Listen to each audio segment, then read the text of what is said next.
தமிழ்நாட்டில் சிறப்பு தீவிர திருத்த வாக்காளர் பட்டியல் சீராய்வு நடைபெற்றுக் கொண்டிருக்கிறது.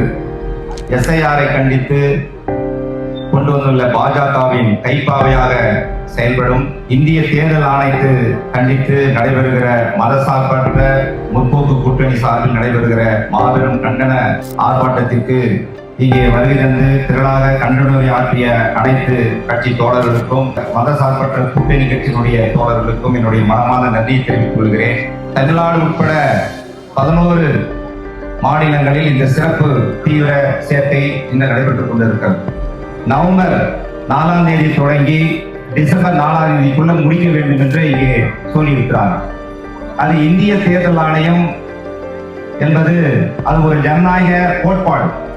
ஆக இருந்தாலும் கூட நம்முடைய இந்திய தேர்தல் ஆணையத்தை ஒன்றிய பிஜேபி அரசு கைப்பேரையாக வைத்துக் கொண்டு இது போன்ற செயல்களில் ஈடுபட்டு வருகிறது.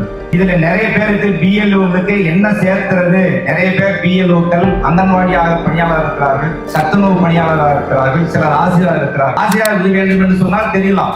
ஆனால் அங்கன்வாடி பணியாளருக்கு காலையில சமைச்சும் போடணும், பள்ளிக்கூடத்துக்கும் போகணும், அதே நேரத்தில் வீட்டுக்கும் போய் அவங்களுடைய பள்ளிக்கூடத்திலேயே டியூட்டியும் பார்க்கணும். சத்துணவு அமைப்பாளருக்கு அதே மாதிரிதான். இப்படி இருக்கக்கூடிய காலகட்டத்தில் இது ஜனநாயகத்தை குளிதோண்டி புதைக்கக்கூடிய செயலாக இருந்து கொண்டிருக்கிறது. அது மட்டுமல்ல, நம்முடைய வாக்குரிமையை பறிப்பதாக இருக்கிறது. ஆகவே சொல்ல இதை வேண்டாம் என்று நம்முடைய முற்போக்கு கூட்டணி மதசார்பற்ற முற்போக்கு கூட்டணியினுடைய கட்சி தலைவர்கள் கேட்டுக்கொண்டார்கள். அப்படி இருக்கிற காலகட்டத்தில் இது போன்ற நிகழ்வுகளை நிறைய பேருக்கு நாம தெரிய வேண்டிய கால அவகாசம் குறைவானது.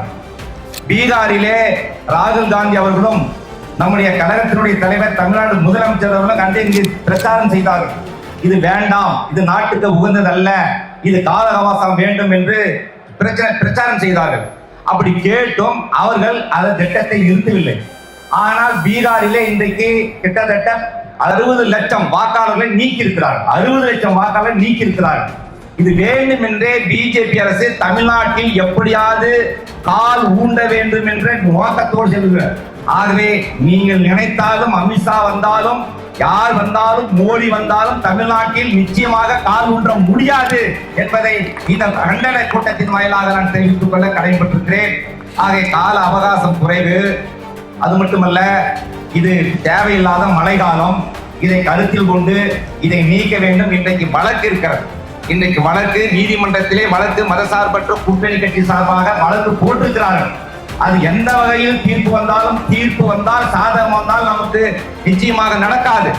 ஆனால் தீர்ப்பு ஒருவேளை பாதகம் வந்தால் இங்க இருக்கக்கூடிய அனைத்து கட்சி தோழர்களும் இங்க மதசார்பற்ற தோழர்களும் ஒற்றுமையாக இருந்து 4ஆம் தேதி தொடங்கி இன்னும் இருக்கக்கூடிய 7 நாட்கள் ஆகியிருக்கிறது. இன்னும் அதை டிசம்பர் 4க்கு ஒரு 15-16 நாட்கள் தான் இருக்கிறது. ஆகவே நீங்கள் பிஎல்ஓக்கள் எந்த கட்சியில் இருந்தாலும் அது தீவிரமாக கூட்டணி கட்சி தலைவர்களும் அதை தீவிரமான முயற்சி எடுத்துக்கொண்டு அதை நடைமுறைப்படுத்துவதற்கு வாய்ப்பளிக்க உறுதியாக எடுத்துக்கொள்ள வேண்டும் என்று இந்த கண்டன உரையின் வாயிலாக தெரிவித்துக் கொண்டு இதை நீக்க வேண்டும் என்பதுதான் எங்களுடைய நோக்கம். இதை தமிழ்நாட்டில் செயல்படுத்தக்கூடாது என்பதுதான் எங்களுடைய நோக்கம்.